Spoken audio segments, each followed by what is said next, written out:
Some consider cheating a pillar of competition. I'm looking at you, Al Davis. So today, we're going to look at every team's biggest cheating moment, ranging from smallest infraction to dynasty-creating level cheating.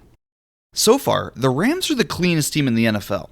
There have been a couple shot-in-the-dark allegations over the years, but unless they haven't been caught yet, they've been playing by the books. The closest they've gotten to cheating was during a 4-year stretch between 2011 and 2014 in which 4 Rams players were caught taking PEDs.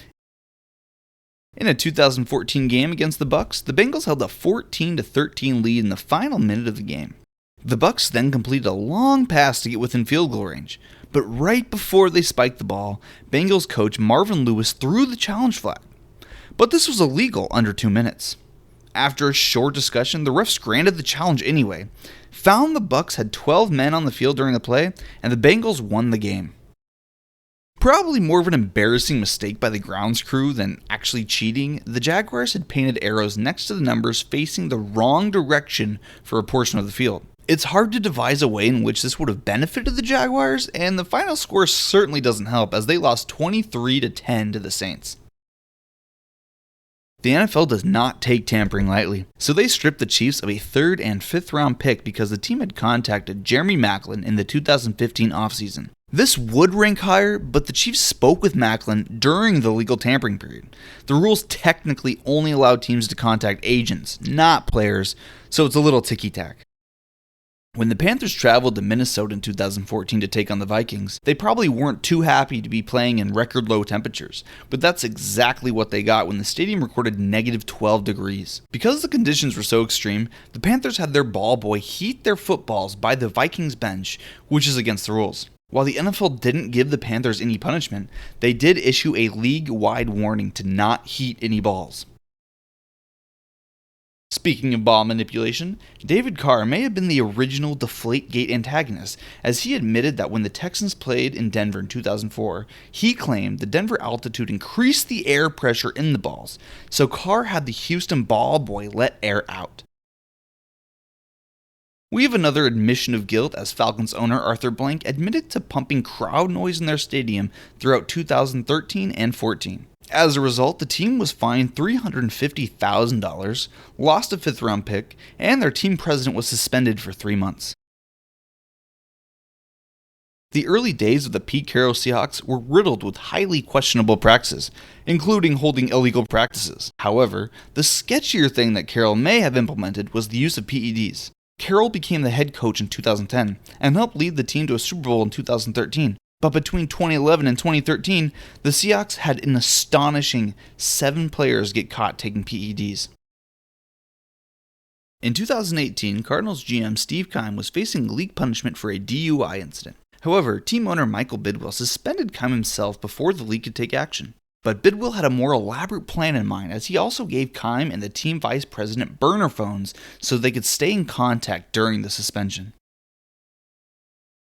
Paul Brown was one of the pioneers of football, and in 1956, he had a revolutionary idea that impacts how the game is played today. Brown placed a radio receiver in quarterback George Ratterman's helmet, allowing him to communicate from the sideline. However, the NFL banned the radios a few weeks after Brown implemented them. Now that all teams have radios in their helmets, they're finding new ways to break the rules. For example, the 2018 Ravens were caught having too many players on the field with microphone helmets. The equipment manager claimed that he didn't know the rule, and the team claimed that they didn't know that there were too many players that had them, which is just a telltale case of bad lying. This would have ranked higher on the list, but this violation took place during the preseason. In Week 14 of the 2022 season, the Eagles' main holder got injured during the game, so they had to resort to an emergency holder. During field goal and PAT attempts, the refs found that the new holder was using some sort of white object to mark the ball to help his placement, which is against NFL rules. Perhaps the Eagles got inspiration from the Cowboys, as kicker Brett Maher had apparently been using a mark on the field to assist the position of his field goals and PATs throughout the entire 2022 season. As a result, Maher made an impressive 90% of his field goals and 94% of his PATs. But when the team faced the Buccaneers in the playoffs, Maher missed his first PAT, And in the process, the refs noticed that they were using a mark and didn't allow Mir to use it anymore. He went on to finish the game making only one of his 5 PATs without that mark. The Lions booked 70 years of, well, less than success after being caught for tampering in 1940 and 2010. History really does repeat itself, and it all started in 1940 when Lions owner George A. Richard tampered with the college player leading up to the draft. Richard was fined $5,000, and he may have been forced to sell the team afterward. The oldest instance of cheating on this list, the 1921 Packers, had used 3 players from Notre Dame with college eligibility remaining. This higher-level tampering actually resulted in the Packers being removed completely from the league for only a few months, as Curly Lambeau paid $50 to have the team reinstated. Every year looks like 1 or 2 teams intentionally tank to get a better draft pick. But the 2014 Bucs might hold the award for most blatant tanking in NFL history. In the final game of the season against the Saints, the Bucs took a 20-7 lead into halftime with the first overall pick on the line. However, coming out into the second half, the Bucs mysteriously pulled starters Mike Evans, Vincent Jackson, Gerald McCoy, and several starters along the offensive line who were all healthy. They also only attempted 3 passes throughout the entire second half, one of which was an interception with under 6 minutes remaining that helped the Saints score the winning touchdown. This helped the Bucs secure the number 1 overall pick, in which they selected Jameis Winston.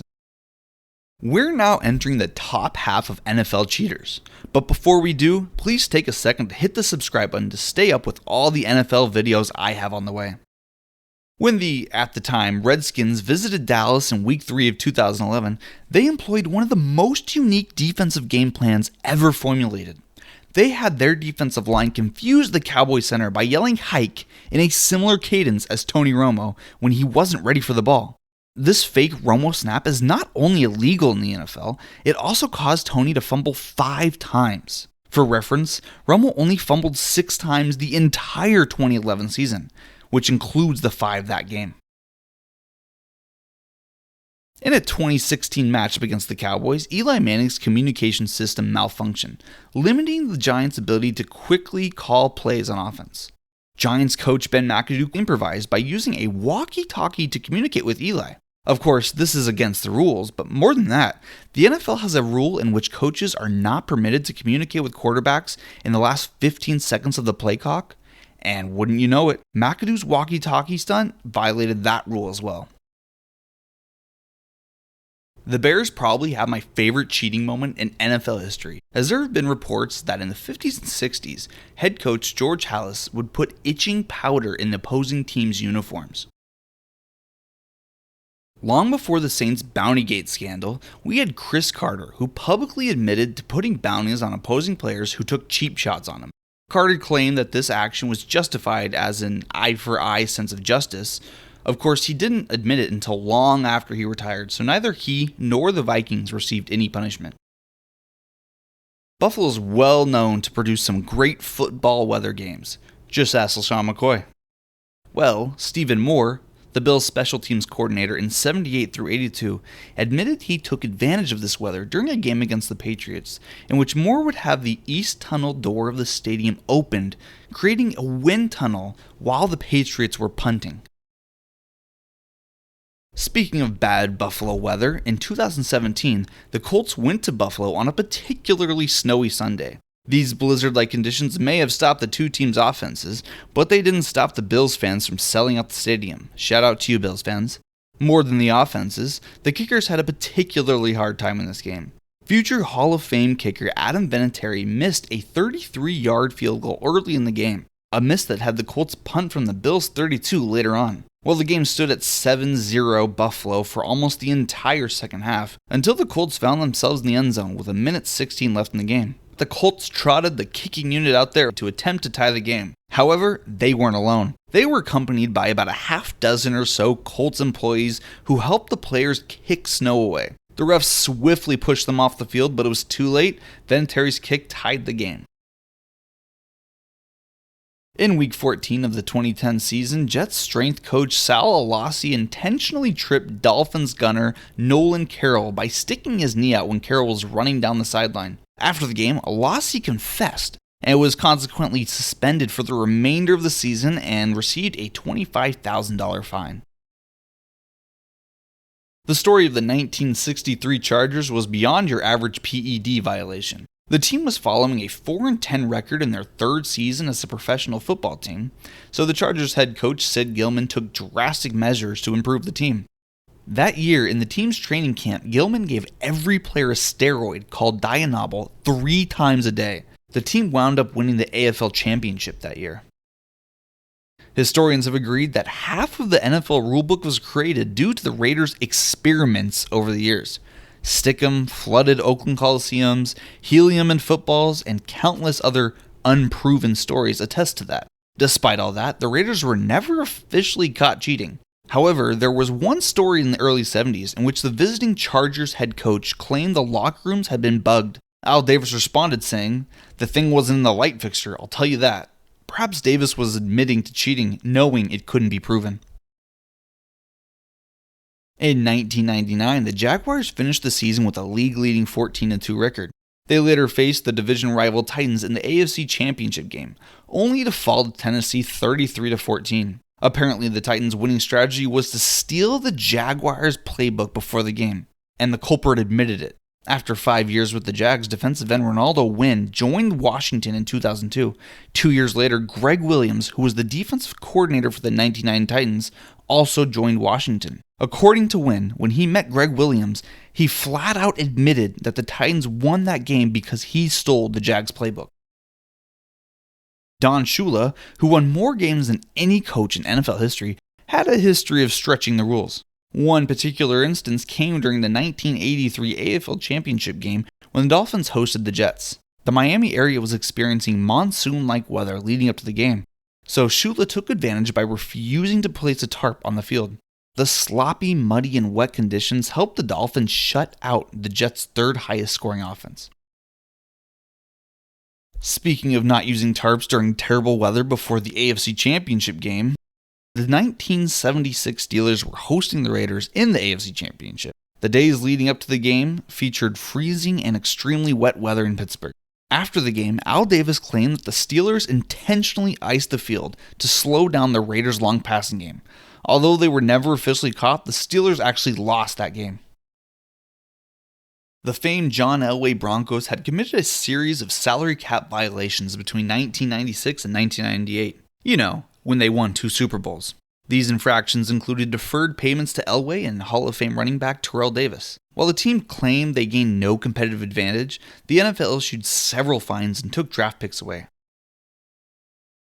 The Saints are infamous for one of the most immoral practices in NFL history when they were effectively offering to pay players for causing injuries to the other team.